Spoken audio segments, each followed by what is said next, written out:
How to fix Play Store couldn't complete your purchase easy and fast. So all what you have to do to fix this problem is very easy.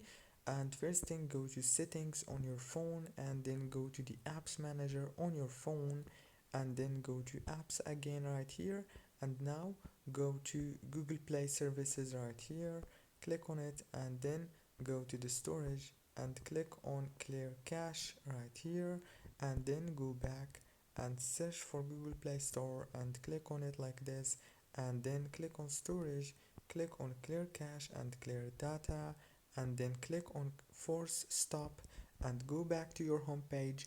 Now the last step is restart your phone and then reopen the Play Store, and congratulations, the problem is gonna be solved and you can purchase the app easy and fast. Don't forget to like, subscribe. Thank you for watching until the end.